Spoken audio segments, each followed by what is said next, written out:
fun real estate group. So we started off with the fact that you have a real estate event, and you said I'm more than welcome to come.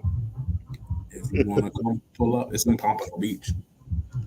Freaking real estate events are amazing.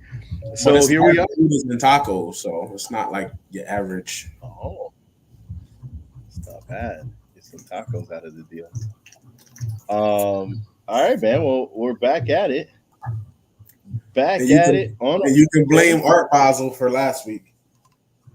bro. Honestly, we wanted the intention was to make a video.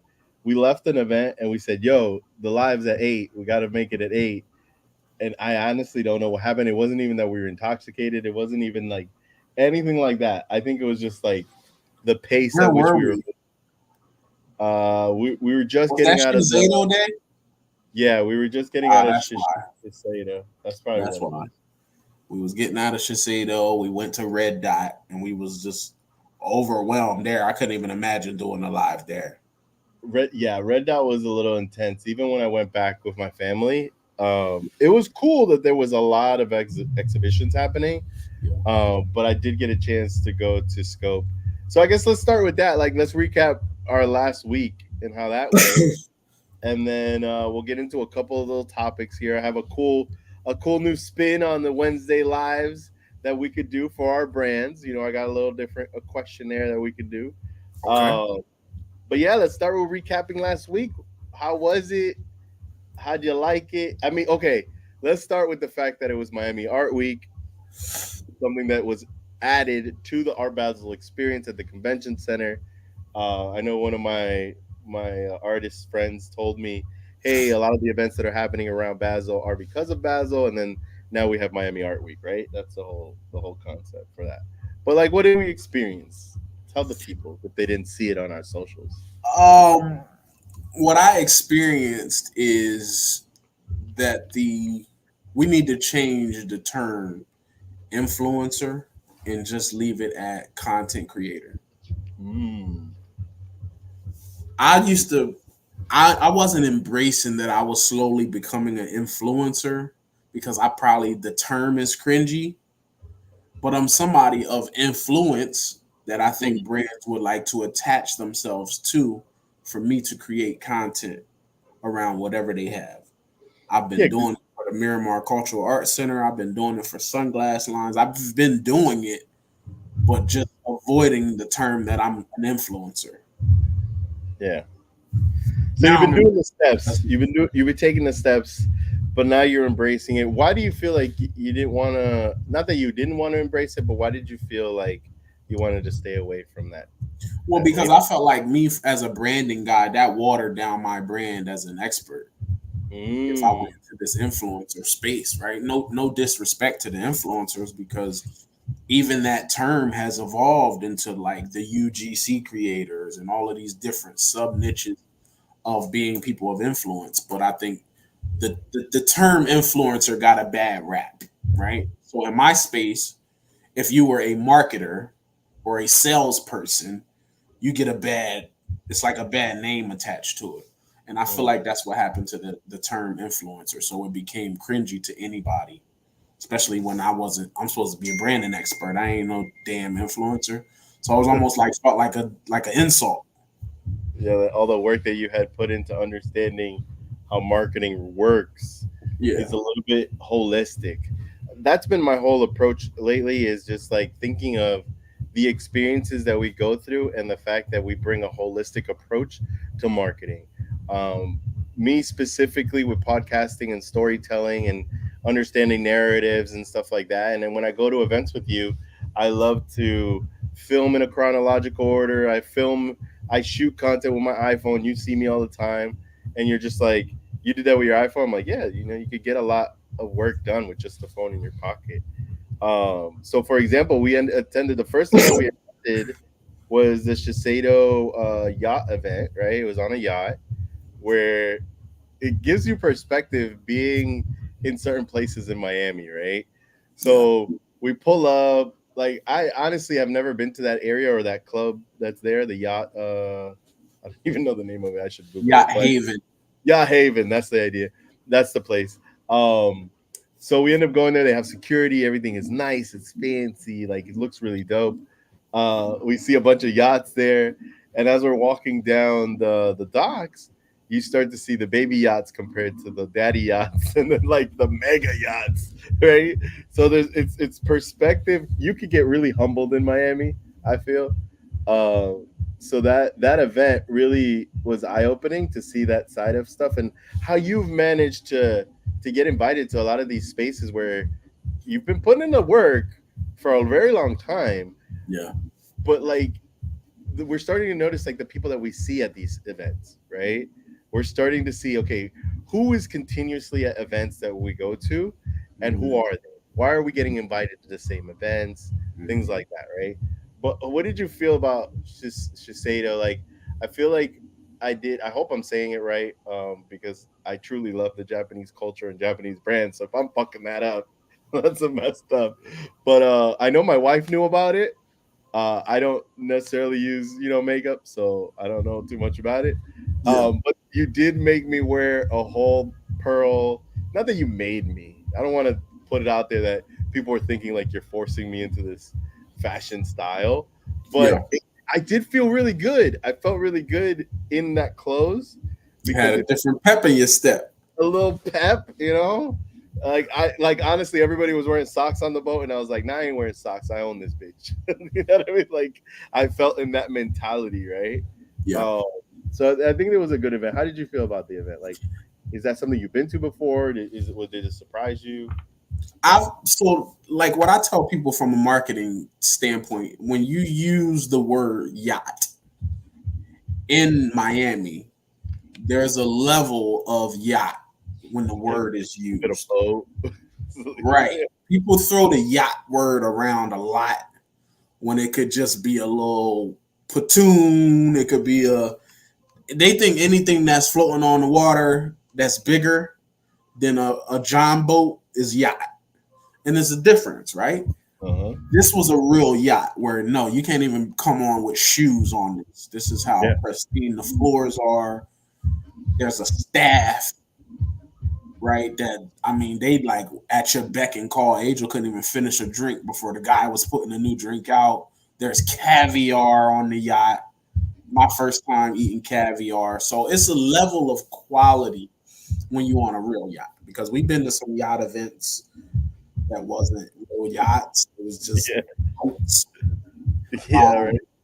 and it was different. The thing that I liked was imagine you did not follow the dress code, how you would have stood out Oh yeah.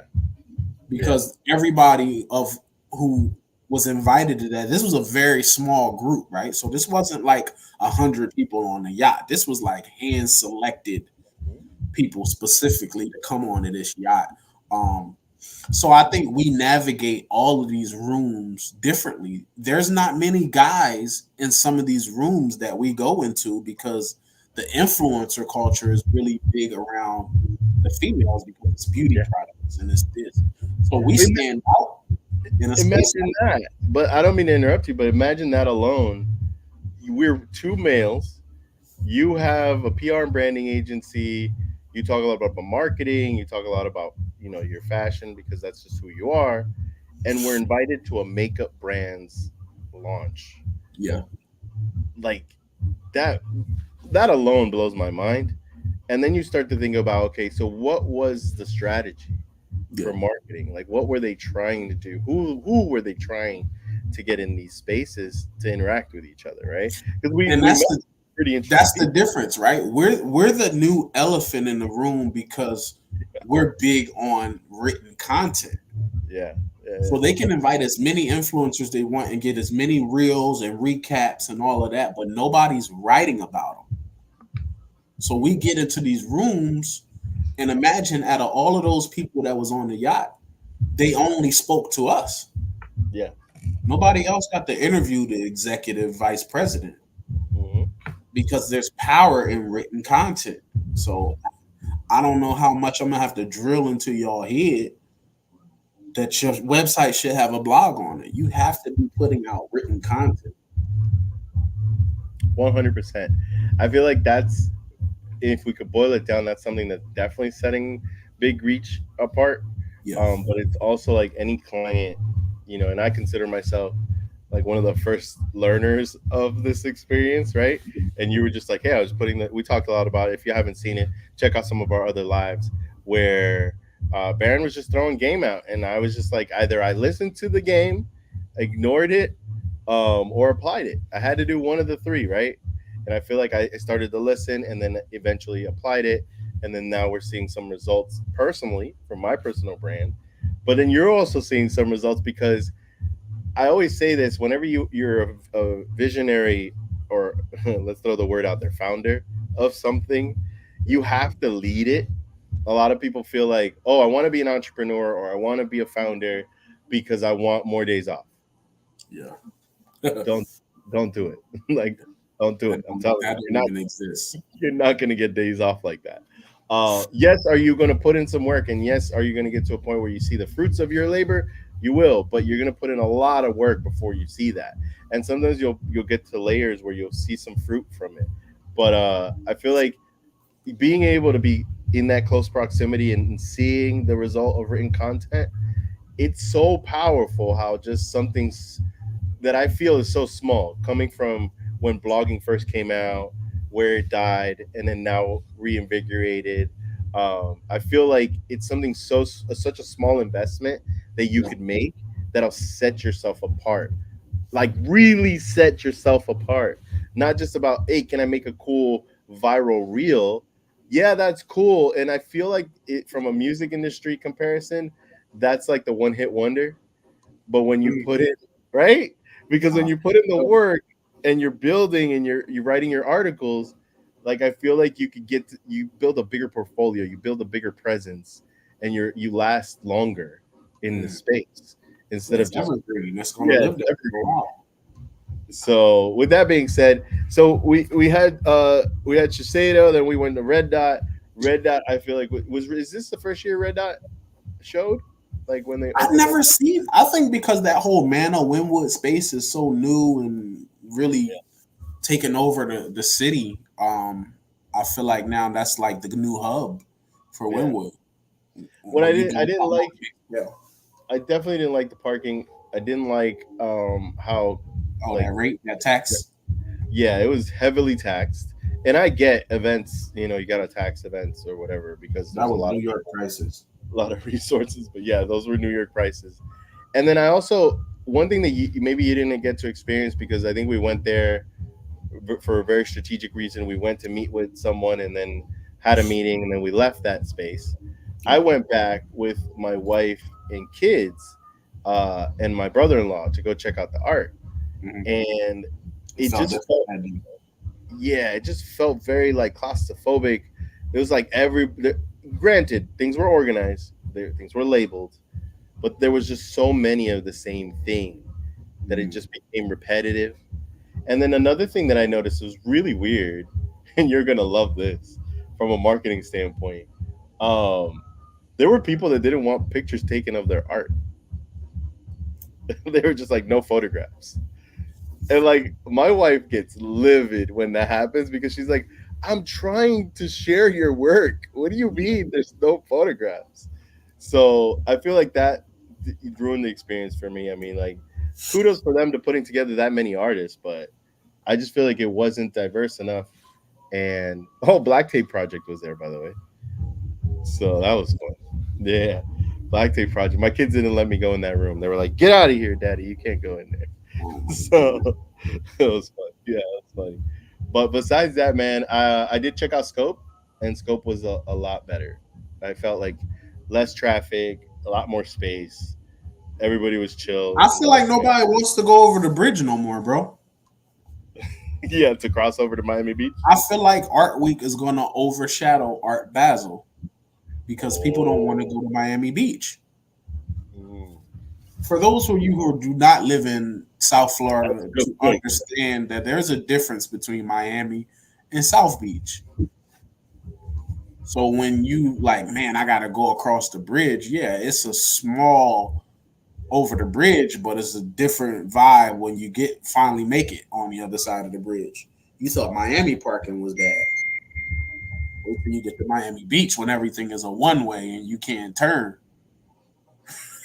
Yeah. I feel like I've mastered how to get into an area and out. So Yeah. like we got into Wynwood, we found where the parking lots were. There's even some charging stations, so I was able to kind of get in and out. South Beach was very Well, similar, and again, it's hard to get out though, because out was a mess. I guess it depends where you were, what Angel part literally had to drop me off to my car to your car. because he couldn't drive me back to my car. Yeah. I think the moral of the story is there is use parking garages, even though they're going to tax you. Yeah. I feel like you're going to get in and out a bit better of experience. But yeah, man, it was a cool time. I'm glad it's finally over, and then we can now experience what is it? What's next? New York Fashion Week. New York Fashion Week will be in February. Yes. Yes, that's just next. So that's gonna be a fun time. But yeah, man, like anything else you'd like to add to the Art Week Basel experience? I know we Um, went to M Vogue Fashion we went to Collective. En Shout out to Vogue. We went to the Hard Rock at Dare Fusion for Fashion. Fusion Fashions. Man, it was just shout out to the Museum of Graffiti, Nucleus Hub. We went there. Oh, that was dope. Yeah, I like that We one. actually went to Miami's little smorgasbord of food trucks and got some sugar cane and some. So it was a good vibe. Like we had fun, man. But it's really exhausting. Like everybody that went to Art Basel this week is like they're it's like having a hangover. Like this week is you just trying to get back to normal after dealing with what Art Basel is. Um, but I think what was really important when we go into these rooms is to not just be in the room enjoying yourself. Like right, like I'm not like this maniacal strategic guy, but I'm not going to these events to just be there to partake in the event. Like I'm like, no, who's in the room? I need to know.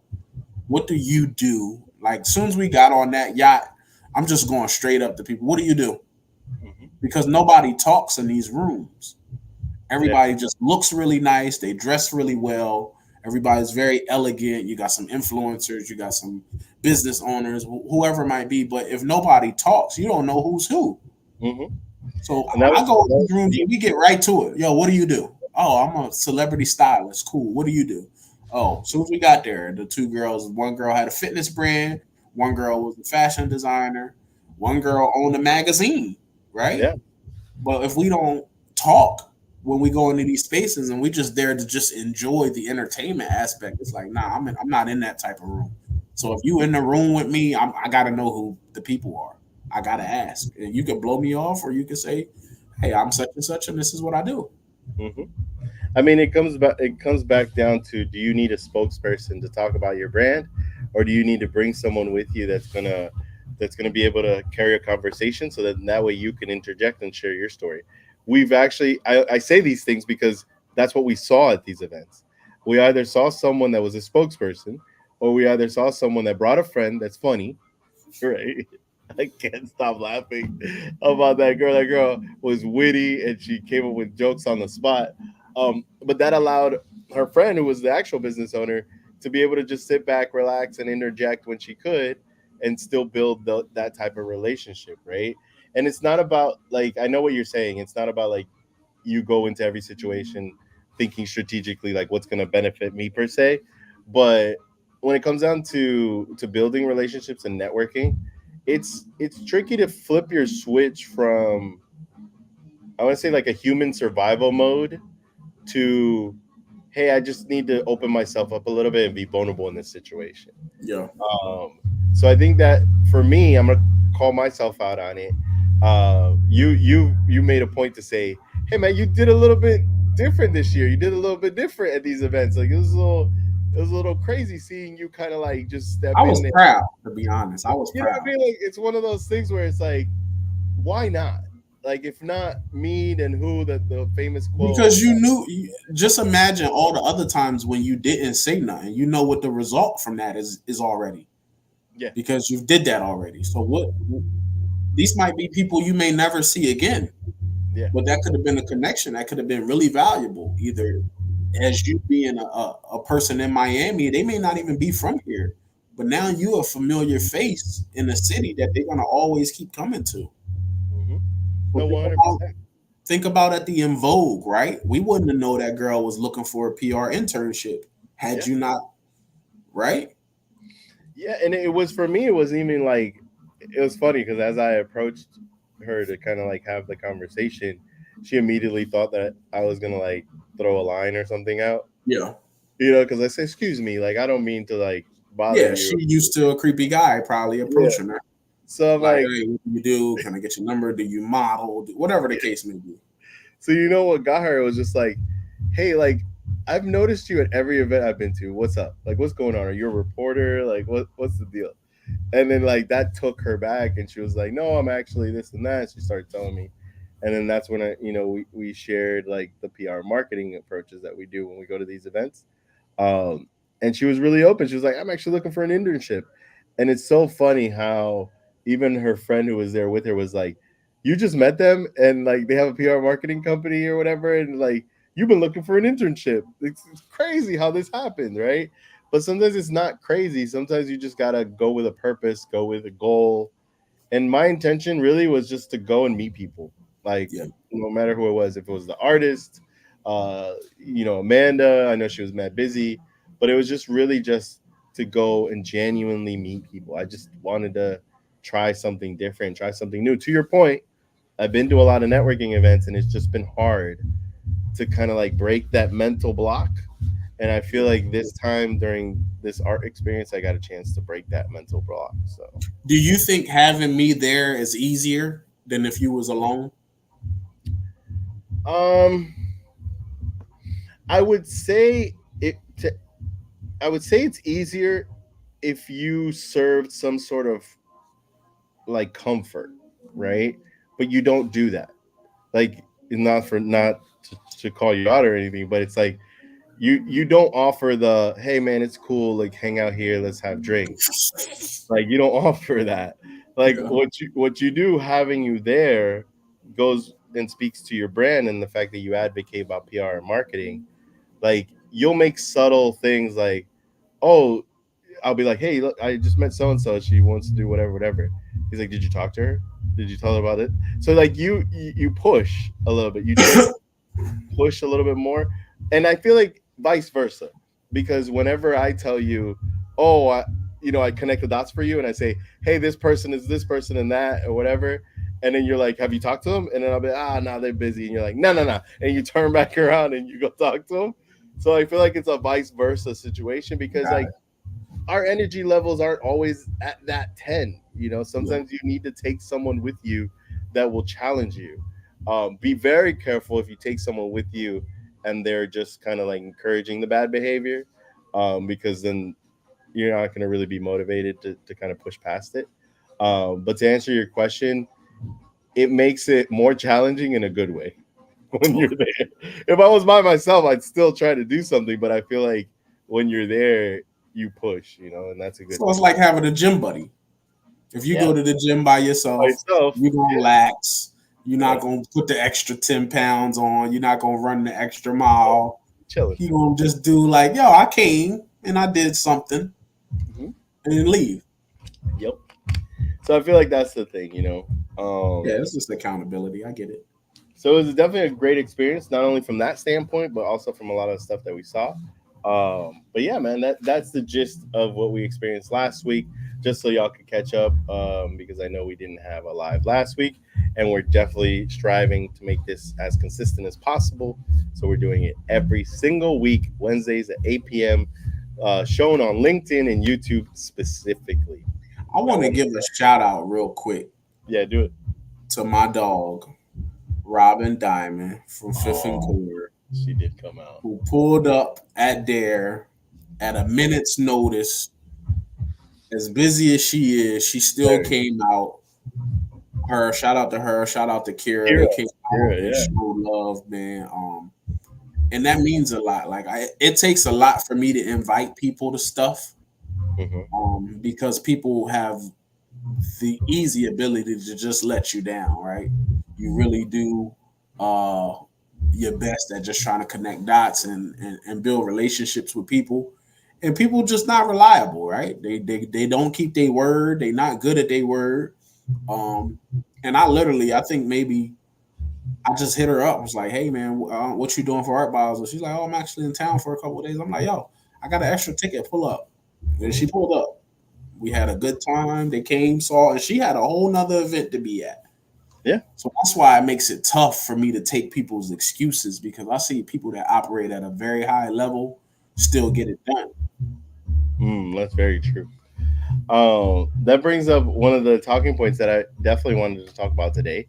I saw a meme or a reel or something come out where an ex-wife of Elon Musk was asked what she recommends to other entrepreneurs that they focus on for them to be successful.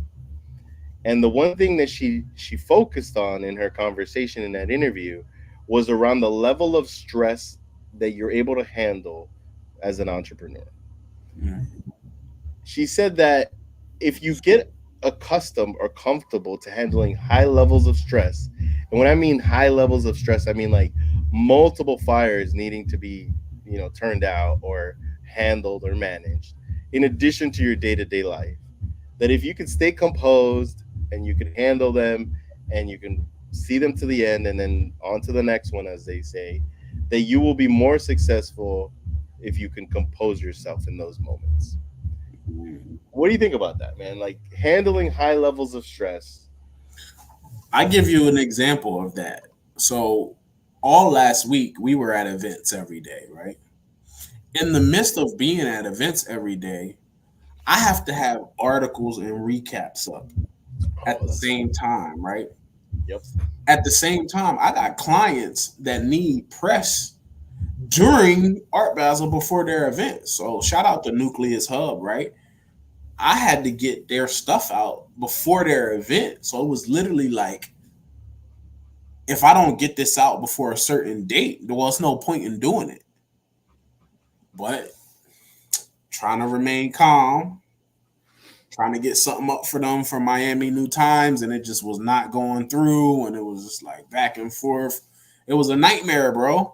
And all I'm thinking in my mind is like, I gotta have this article up before I see him because I'm gonna speak on his platform by Friday.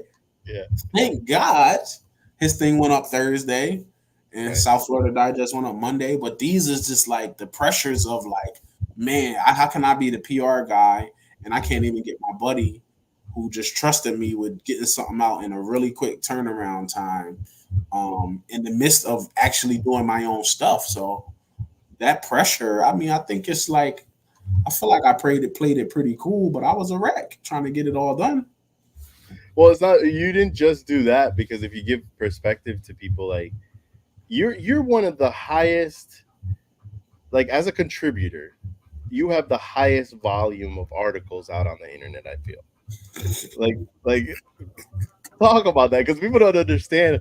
Like, yeah, I subscribe to your school. Yes, I am doing the things that you're doing. But don't get it twisted, y'all. When this is Robin says it all the time. When it comes down to the PR and marketing, bro, Baron runs circles around. Like I'm talking about laps. I'm a, I'm Multiple. a, I'm gonna share something with you that I just found out today. Go for it. Go for it. I was on South Florida Digest today looking at the article count. Uh huh. I'm at about 156 articles or something like that. That's just South Florida died. That's just South Florida Digest, right? You're at 18. Oh my god, that's a But big guess one. who's coming up behind you? Who? Landry. Landry's at 12. Oh, Landry! Yo, hold up, Landry! I'm coming for you. I'm coming for Landry's you. catching up to you, bro. Oh boy, that's it. I'm pumping out articles like crazy. I saw that today because she had posted a new article that I was reading. Man, shout out to Landry. And I was like, oh snap. Yo, I was like, should I tell Angel she only 5 articles away from him? she deserves it, bro. She's put in the work. She's about to be, she's about to pop. She's a soon to be mom. So she's put in the work, and I respect it. I bow down to it. But it just means that I need to turn up a little bit. So we're gonna turn up. That's We the gonna start up. accountability. That's the accountability part that I share. I love it. It is what it is. But but no, man, don't take the spotlight away from the fact that you've written 100 and something articles, bro. Like, tell 100%. people about that. Like, that's No, not man. Like I was when it came to South Florida Digest, man, that was just a blessing that God just dropped in my lap one day. And because of my experience in building platforms and understanding how this SEO and this Google News and all of these things work, South Florida Digest by far has been the fastest and most successful publication I've had. Shout out to Da Vinci Magazine, which still does really well, and Digital Buzz now, and Hip Hop Dose. But South Florida Digest really hit a market that needed it the most, right? And I think that's why we're seeing the influx and the increase of people wanting access to that platform because it's needed. It's not to say that there aren't other media outlets here in South Florida. There are, and I'm privy of who they are: the Only in Days, the Miami Herald, the Miami New Times, the Miami Wire, Palm Beach Post. Like there's plenty, but they're not covering everything that's going on in South Florida. They're only covering major stuff, right? So if you look at any of these platforms, as big as Art Basel was, the only thing they talking about is that Kanye West had a release rave party in Wynwood, and it's like, come on, like everybody's gonna pick that story up. But what about the toy drive that's coming up next week in Miramar, or like any of these other things, the stuff for the veterans? There was a Vet Basel event all about veterans that nobody even picked it up and covered it. Shout out to us because we covered it. But this is what I'm talking about. Like I'm trying to make sure we're everywhere, and that's why people keep reaching out to say, "Yo, look, how can I get a Nucleus Hub?" For example, I gave them every South Florida outlet. It's like, "Look, I know you guys are doing this thing at the Museum of Graffiti." It's like, "Hey, we want to get at least 2 articles up around this time. Like, how can we do it?" I was like, "Well, I gave them a list of 10. South Florida Digest was the first one they picked. And then it was Miami New Times right after that. So what does that tell you about the Miami Herald and the Only in Days and the Miami Wires? It's like they not tapped in with the community, bro. Well, it also shows that outworking someone is a very real thing, and it doesn't matter how big they are. Imagine those publications have been around for decades, right? Yeah. And the fact that we're even being considered in the conversation is a testament to the amount of hard work, not only that you've put on for all those articles, but everyone that's on the team that's been able to write articles and put that stuff How out great is that to feel when we go to iHeart and we thought we was gonna be in the back row? be in the front row. That is wild. Shout out to iHeart. Thank you so much for treating us nicely with pizza and we will be there at the make Jingle sure you get your Ball pizza straight. Saturday. And I want the cola. We will be at the Jingle Ball, Y100's Jingle Ball this Saturday at the Emirates Bank Arena. So if you're in the building, I think it was the BB&T Center before, right? Oh yeah. It used to be where the Panthers play. Yeah. So that's where it's at this Saturday. So if you're in the building, I'm probably sure you won't be, but we'll be there. That's perfect. It's right by my crib, so you definitely make that happen. Before we shift, so we definitely talked about Art Basel. We now talked about stress and managing that as an entrepreneur. But for me, I want to talk a little bit about storytelling and effective storytelling, being able to tell your story correctly.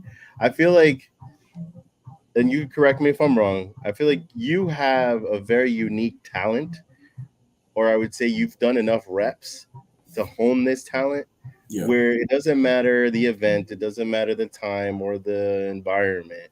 You're able to just kind of like tell your story and in an authentic and genuine way without having to worry about like all these like nuances that maybe some people aren't interested in that story. You don't care. You're still going to tell it, and you're going to share what you have to share.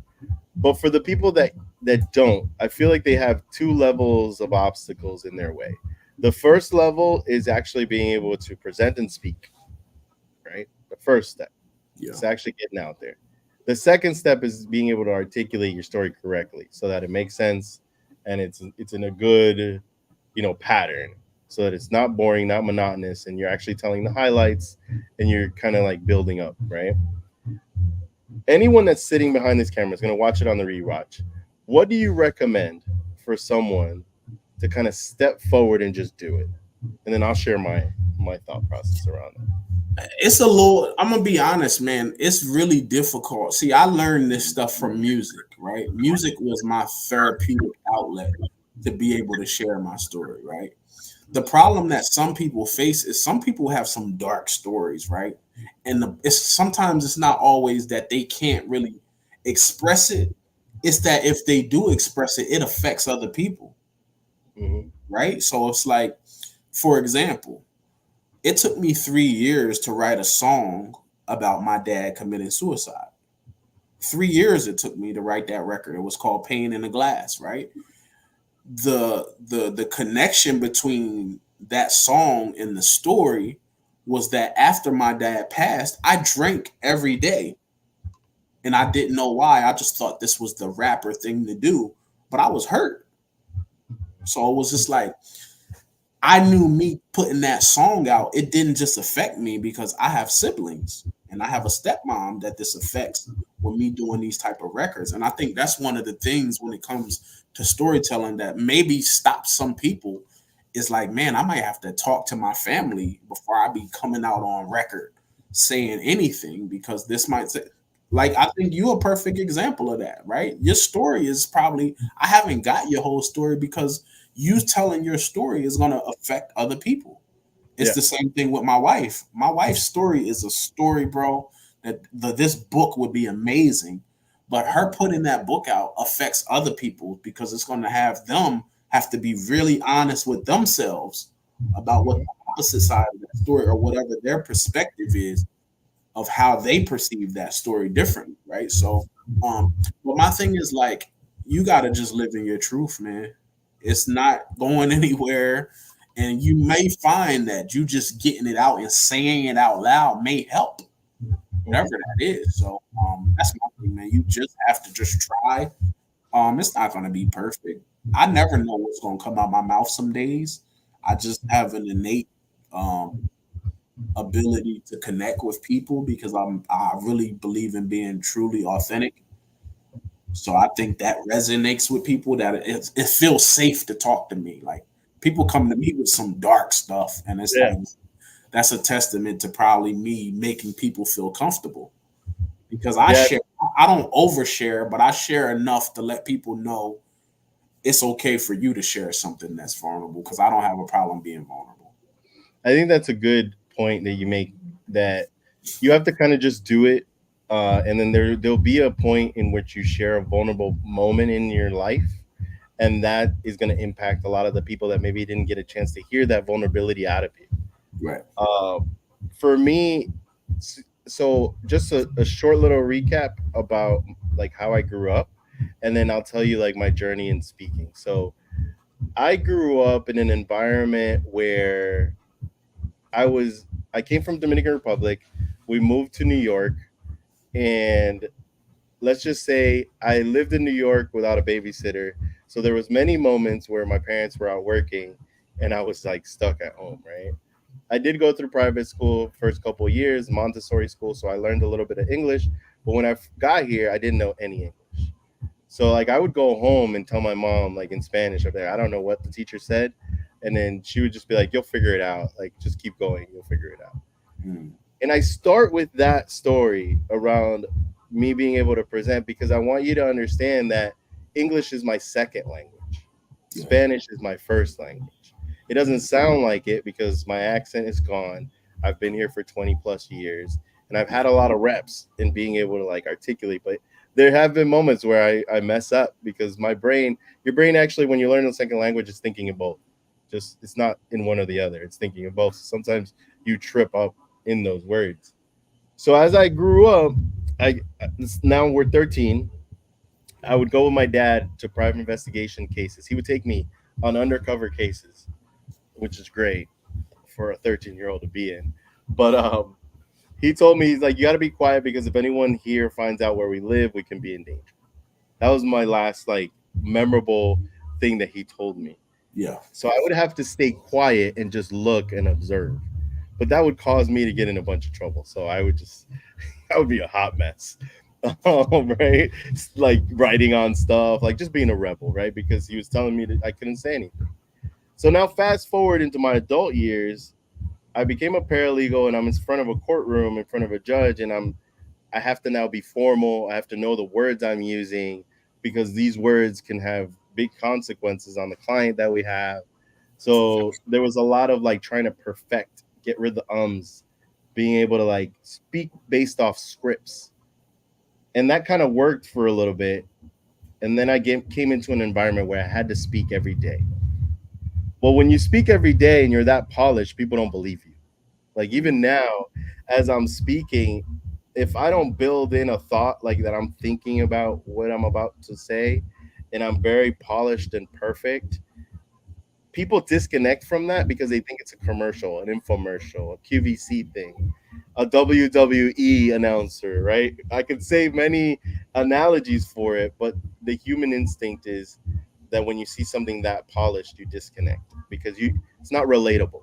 You can't relate to it.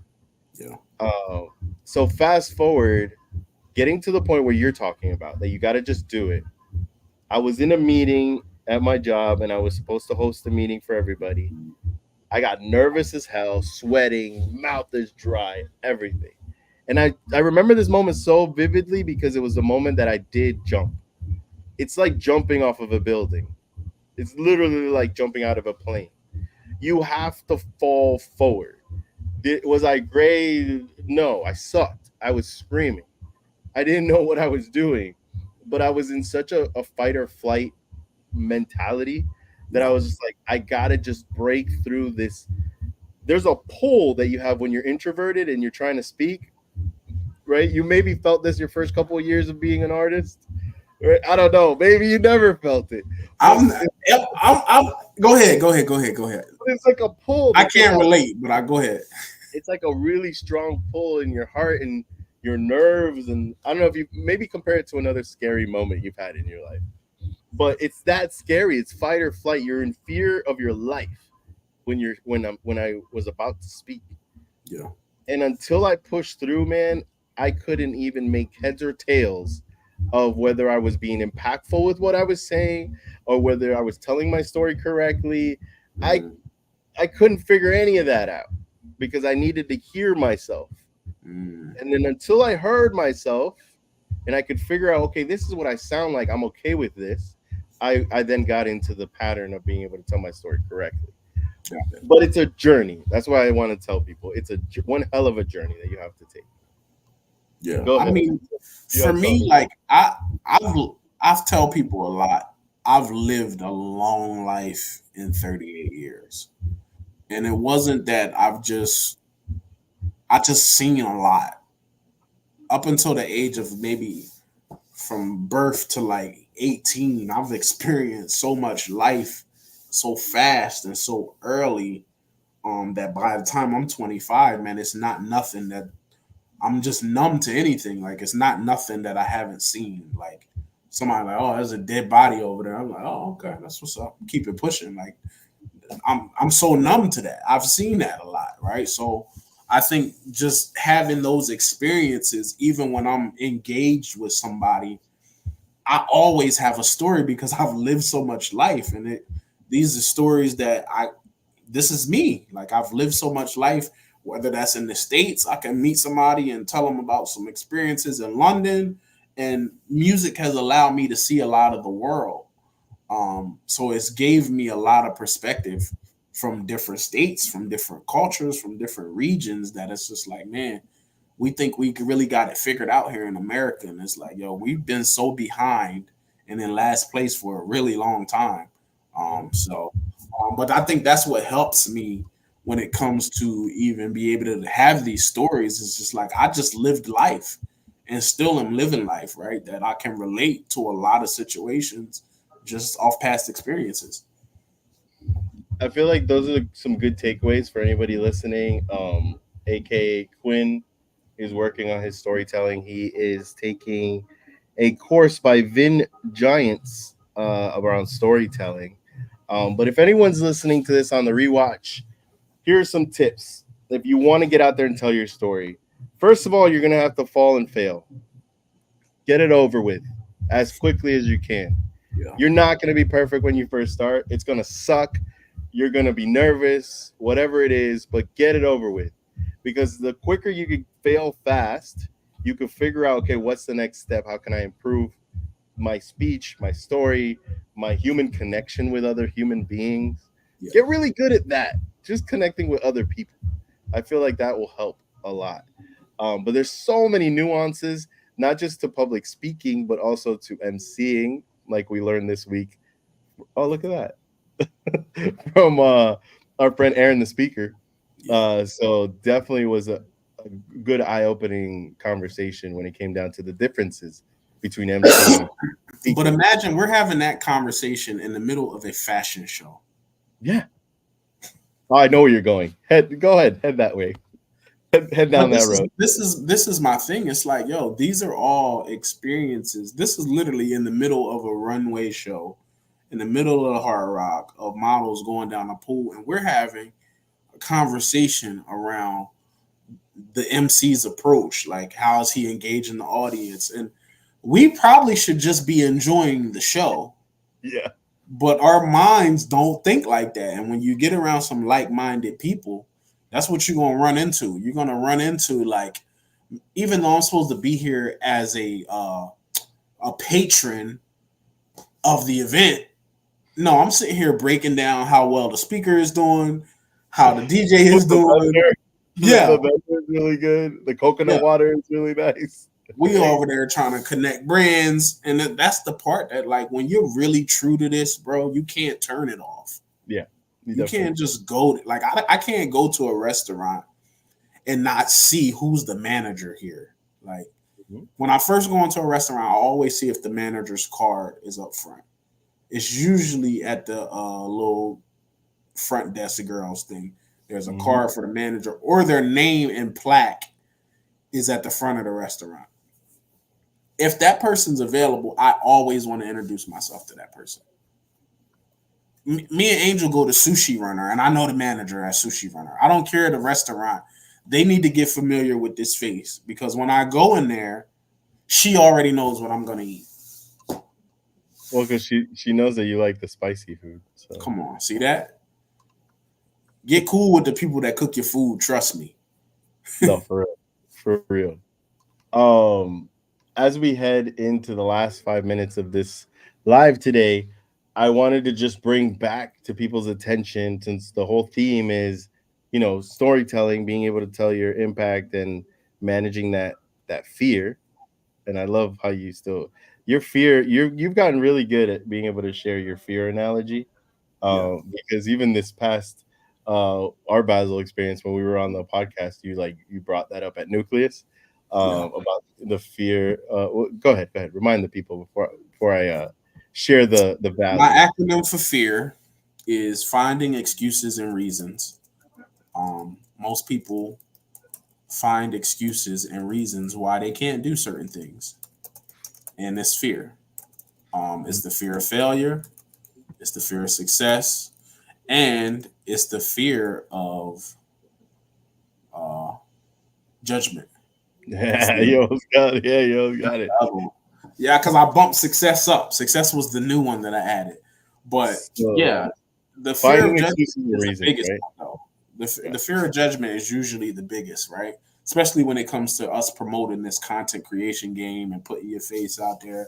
The failure part comes later, but that fear of judgment is real. Mm-hmm. And it's like, yo, you so scared about what everybody else is going to think, but you're not really doing it for them. You should be doing it for the person who was just like you, that was scared to start. Mm-hmm. To let them know, man, I was like you too. And now look, I'm trying. Try with me, right? You have to be that voice for that other person. So it's not for the other people that's hating. Mm-hmm. Well, we just talked about it. You just brought us something before I share this added value at the end. For y'all that are sticking in the rewatch and you're here this long, there's a nugget we're gonna add at the end. But the fact that, oh man, there's so much that we can unpack when it comes down to that fear right there. I feel like a lot of people don't want to go through that judgment piece because they don't want to have to explain that they're just trying something out. And recently, we had a conversation around your lighting and the stuff that you use in your home recordings because you have a Frame by DaVinci, a photographer account, and you're recreating a lot of content. And at first, you knew because Everyday Game Changers, I do the lighting. You knew that there was a specific way that it looks good, but you just didn't know exactly how to get it in there, right? And yeah, you knew I was not gonna judge you, but I was gonna be like, yo, like, just ask me, I'll help you out, right? But you had to go through it. You had to go through it for you to understand, okay, this is why Angel has this light here and this light over there. I needed to learn it, right? Talk about that fear of judgment and how you overcame that. Like, you knew the closest people near you were gonna be like, yo. So this is the thing, and I want to be completely transparent. I'm such a person that's not scared to just do stuff that if you even look at my earlier stuff, I didn't care that the lighting was bad. I just needed to get it out. And I think that's the step that people don't even get to. Is like, oh man, it's not even perfect yet. Like, something's off. Like, I literally just had basically one light in front of my face and push record and go. And now it's just like, ugh, I got it out, but it's like, that don't look like how my stuff at the studio be looking. Like, I can't come home and my content look worse. Because then it's like, oh man, if he ain't with Angel, his stuff never gonna be right. It's never gonna be right. Yeah. So I had to learn. It's like, yo, how do I get to a level? How do I learn these things? And I don't have a problem sitting and really trying to research the information and look at different techniques and see what works. Maybe some colors work better with my skin and like all of that. I tried it all. Let's keep it funky. YouTube University is a real thing, right? That's the fact. Like, I could have just been like, Angel offered, let me just come to your house and get your lighting dialed in. I did it for my dad. Just let me see what you're working with, and we'll get your stuff straight. And it's not that I didn't want his help. No, I know. But it's just, for me, it's just like, I've never been a handout guy. And it's like, I don't want nobody to just do nothing for me. But if you show me, which basically you showed me, and I seen it enough that I can go home and practice what I saw. Yeah, it's like, oh, okay, so he had that light. Oh, okay, you actually came to a workshop, remember? Not as like part of like helping the crew or whatever. Oh no, I was front row with notes. You came as a participant. You were taking notes. You participated. The video. If y'all want to see the video's still on your social, right? It's on Big Reach's IG right now. Big Reach IG. If you want to see the video that Barry made. Like, y'all, let me talk to the camera. Y'all gotta stop thinking y'all too cool for stuff, man. I'm a cool guy. Trust me. When I walk in the rooms, I'm the cool guy in the room. But I'm not too cool to learn. And y'all cannot be too cool for school that you feel like you know everything and you can't be taught nothing. You're never too young to teach and you're never too old to learn. So if my photography wouldn't be what it be if I didn't go to Khalil's lighting class. Like, I don't have a problem giving people the credit that helped. 100%. So it's like, yo, stop thinking y'all so cool. Y'all not cooler than me. And I'm still willing to learn. So cut it out. Cut it out, bro. Just Google it. Speaking about Googling it, a couple of lives ago, we shared a resource called answerthepublic.com for anyone that is having trouble having the right conversations in their space, right? Yeah. There are questions that are asked on the internet. And if you want to create valuable content, go on this website, type in a term that you're related to, and you'll see a bunch of stuff come out. But recently, there's an update. So for all of you that are out there wanting to understand marketing a little bit better, answerthepublic.com is now adding to their search the search volume of the term, whether it's a good, medium, or a low search term. And in addition to that, the CPC cost for that term. For those of you that don't know CPC, that's the cost per click. So it's going to tell you, yes, I want to talk about podcasting. I want to see how many people are searching about podcasting, but it's also going to tell me how much it costs if I run ads on the word podcasting. In addition to all the awesome information that they have, they are now offering that on their platform. And I want to share for anybody that's any of these people that are watching this that have ever been marketers, or you took a digital marketing or a Google Analytics. Answer the Public was founded by Neil Patel. Oh. And I think that's the perk that people don't understand why Neil Patel is able to even gather this information. First of all, Neil Patel is worth like $30 million, right? But he's, before there was a Gary Vee and all of these people that you thought were marketers, this was the guy who broke down how Google works. Mm-hmm. So there's a reason why he created a site like Answer the Public, because he's by far, to me, one of the top when it comes to Google people who didn't actually work at Google, who knows how Google thinks. So it's the fact that he came out with this Answer the Public. Do your research on who Neil Patel is, and then you'll understand. Like, the Answer the Public is just one of many. Yep. When I used to look up websites to see what their domain authority was, and I used to go to like SEMrush and all of these, Neil Patel owned all of them. Yep. These was all his platforms. So definitely, if you struggle with content ideas, like, man, what do I make a video about? Go on Answer the Public, and then there's no excuse why you can't answer somebody's question in video format. And that's just one of the free resources that we give out. There's many more, but they just experienced a quick update, so we had to share that for you today.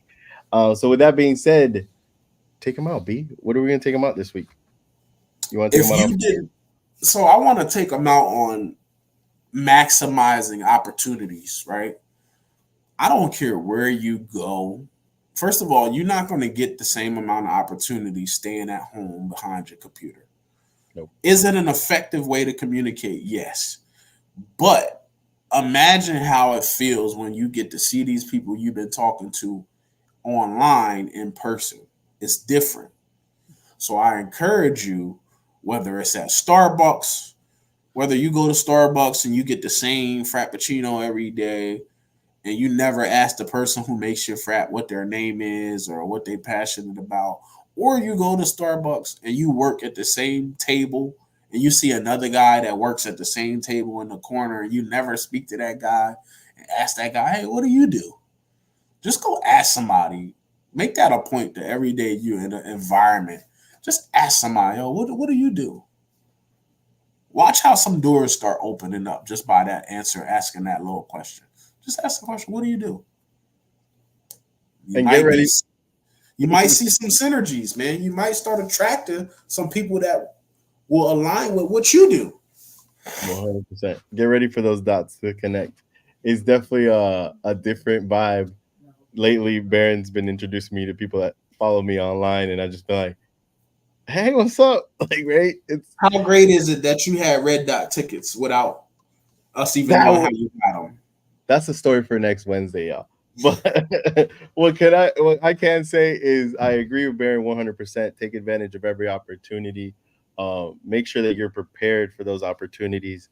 So when you go into these rooms, you're doing the best you can to put your best foot forward. With that being said, we'll see y'all next Wednesday, 8 p.m. Peace. I might be on a flight, but